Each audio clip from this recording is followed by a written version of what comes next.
கிடிமலம் serial நாளைக்கான எபிசோடில் என்ன நடக்க போகுதுன்னு ஒரு சூப்பரான ப்ரோமோ ரிவ்யூ பார்க்கலாம் வாங்க. என்னோட ரிவ்யூ பிடிச்சிருந்தா லைக் பண்ணுங்க. அஞ்சலி வீட்டில் படிச்சுட்டு இருப்பாங்க. அப்போது ஒரு மாதிரி உட்காந்துட்டு இருப்பாங்க. அப்போது மகேஷ் வராரு. என்னாச்சு அஞ்சலி, ஏன் ஒரு மாதிரி இருக்க அப்படின்னு கேட்க, இல்லை இன்னைக்கு காலேஜில் அந்த பையன் தலை மேலே அந்த பூந்தொட்டி விழுந்துருச்சுல, அதை பற்றி தான் நினச்சிட்ருக்கேன். பாவம், நல்லா படிக்கிற பையன். ஆமாம், நீங்கள் அவனை ஹாஸ்பிட்டல் கூட்டிகிட்டு போனீங்களா, ட்ரீட்மெண்ட் எல்லாம் பண்ணாங்களா அப்படின்னு கேட்க, ஹாஸ்பிட்டல் கூட்டிகிட்டு போனேன், ட்ரீட்மெண்ட் எல்லாம் பண்ணிட்டாங்க. அதுக்கப்புறம் அந்த பையனை வீட்டுக்கு ஆட்டோ ஏற்றி அனுப்பிட்டேன். எக்ஸாமுக்கு போறியான்னு கேட்டேன். இந்த நிலைமையில என்னால் போக முடியாதுன்னு சொல்லிட்டு போயிட்டான் அப்படின்னு சொல்கிறாங்க. அதை கேட்ட அஞ்சலி, அவன் நல்லா படிக்கிற பையன் அப்படின்னு சொல்ல, அவன் நல்லா படிக்கிற பையனாக இருந்து என்ன பிரயோஜனம், அவன் நல்ல மனுஷன் கிடையாது அஞ்சலி அப்படின்னு மனசுலேயே நினச்சிட்டு இருக்காங்க. அப்போது அஞ்சலி அதையே நினச்சி ஃபீல் பண்ணிட்டு இருப்பாங்க. நீ எதுக்காக அதை பற்றிலாம் நினைக்கிற, அவங்க பண்ணுறது அவங்களுக்கு நடக்குது, அவ்வளோதான், விட்டுரு அப்படின்னு சொல்லிட்டு அஞ்சலியை படிக்க சொல்லி அஞ்சலிக்காக காஃபி போட்டு எடுத்துகிட்டு வராங்க.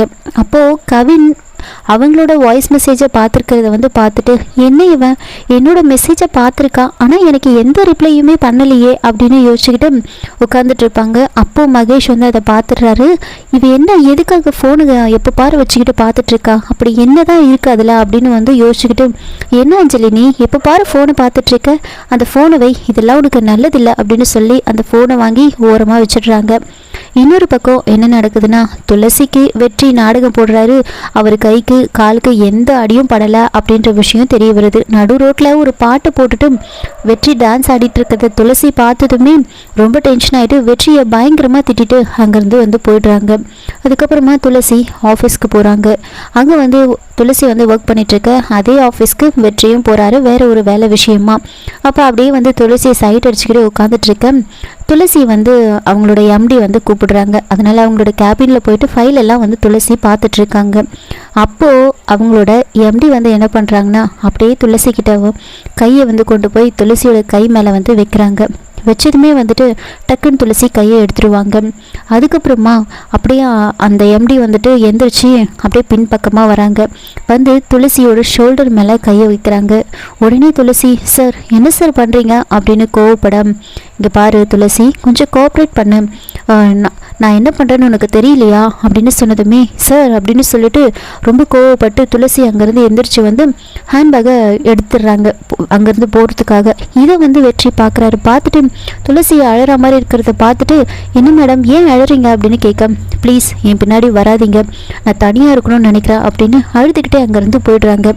என்னாச்சு ஒன்றுமே புரியலையா அப்படின்னு வெற்றி யோசிச்சுக்கிட்டே நின்றுட்டுருக்காங்க. அதுக்கப்புறமா துளசி வீட்டுக்கு போகிறாங்க. அப்போ லக்ஷ்மி என்னம்மா ஏன் ஒரு மாதிரி இருக்கு அப்படின்னு கேட்க, ஸ்ட்ரெஸ்ன்னு சொல்லிட்டு போயிடுவாங்க. அமைதியாக படுத்துக்கிட்டு அழுதுகிட்டே இருப்பாங்க. அப்போது தியா துளசியை பார்க்குறாங்க. ஏன் நீங்கள் ஒரு மாதிரி இருக்கீங்க, ஏன் படுத்துட்டு இருக்கீங்க அப்படின்னு கேட்க, இல்லை எனக்கு கொஞ்சம் தலைவலிக்குது அப்படின்னு சொல்கிறாங்க. சரின்னு தியாவும் என்ன பண்ணுறாங்கன்னா முகத்தில் கை வைக்கிறாங்க. அப்போ அப்படியே கண்ணில் இருந்து தண்ணி வந்தது தெரிஞ்சதுமே உடனே தியா யோசிக்கிறாங்க, நம்ம பேசாமல் அந்த அங்கிளுக்கு கால் பண்ணி பார்க்கலாம், அந்த அங்கிள் கிட்ட சொல்லலாம் அப்படின்னு சொல்லிட்டு உடனே தியா வெற்றிக்கு கால் பண்ணுறாங்க. கால் பண்ணி, அங்கிள் இந்த மாதிரி துளசி அம்மா ஒரு மாதிரி இருக்காங்க, நான் கேட்டால் தலைவலிக்குதுன்னு சொல்கிறாங்க, ஆனால் அழுதுகிட்டே இருக்காங்க அப்படின்னு சொன்னதுமே, அப்படியா சரி நான் பார்த்துக்கிறேன் அப்படின்னு ஃபோனை வச்சிடுறாங்க. என்ன தான் ஆயிருக்கோ, அப்போ கண்டிப்பாக ஆஃபீஸில் தான் ஏதோ நடந்திருக்கு அப்படின்னு வெற்றி உடனே கூட அவங்க கூட இருக்கிற 2 பேரை கூட்டிகிட்டு நேராக அந்த ஆஃபீஸ்க்கு போகிறாங்க. நேராக போயிட்டு அந்த எம்டி ரூமுக்கு போகிறாங்க. அந்த எம்டி ரொம்ப கேஷுவலாக, என்ன வெற்றி வாங்க, எதுக்காக, என்ன விஷயம், கூட வேற இவங்க 2 பேரை கூட்டிகிட்டு வந்திருக்கீங்க அப்படின்னு கேட்க, ஆமாம் உங்ககிட்ட ஒரு விஷயம் கேட்கணும், நான் ஒரு பொண்ணுக்கு அன்றைக்கி வேலை போட்டு கொடுக்க சொல்லி சொன்னேன்ல, அந்த பொண்ணுக்கு வேலை போட்டு கொடுத்தியா அப்படின்னு கேட்க, வேலையெல்லாம் போட்டு கொடுத்துட்டேனே, ஆனால் கொஞ்சம் அவங்க வேலையெல்லாம் கற்றுக்கணும், அது ஒன்றும் பரவாயில்ல அவங்க கற்றுப்பாங்க அப்படின்னு சொன்னதுமே வெற்றிக்கு பயங்கரமாக டென்ஷன் ஆகுது. அப்படியே நேராக போயிட்டு அந்த எம்டி பயங்கரமாக பலார்னு அரைகிறாங்க, அடிக்கிறாங்க, பயங்கரமாக குத்துன்னு குத்துறாங்க. உடனே ஒழுங்காக உண்மையை சொல்லு, என்ன நடந்துச்சு ஒழுங்காக உண்மையை சொல்லு அப்படின்னு சொன்னதுமே நடந்த மொத்த விஷயத்தையும் அவங்க சொல்லிடுறாங்க. இதை கேட்டதுமே வெற்றியால் கண்ட்ரோல் பண்ணவே முடியல. பயங்கரமாக அடின்னு அடிக்கிறாங்க. உனக்கு எவ்வளோ தைரியம் இருந்தால் நான் லவ் பண்ணுற பொண்ணு மேலே நீ கையை வச்சிருப்பேன், உனக்கு எவ்வளோ திமிரு இருக்கும் அப்படின்னு சொல்லி அடின்னு அடிக்கிறாங்க. ஒரு பொண்ணு வேலை கேட்டு வந்தால் அந்த பொண்ணுக்கு வேலை போட்டு கொடுத்துட்டு இந்த மாதிரி தப்பாக நடந்துக்க முயற்சி பண்ணுவியா? இந்த மாதிரிலாம் பண்ணால் எப்படிடா தைரியமாக எல்லாரும் வெளியே வருவாங்க? எவ்வளோ திமிரு இருக்கும் உனக்கு அப்படின்னு சொல்லி அடின்னு அடிக்கிறாங்க. இல்லை நான் எதுவும் பண்ண மாட்டேன், இனிமேல் எப்படியும் பண்ண மாட்டேன் அப்படின்னு சொல்ல வெற்றி அடிச்சுக்கிட்டே இருப்பாங்க.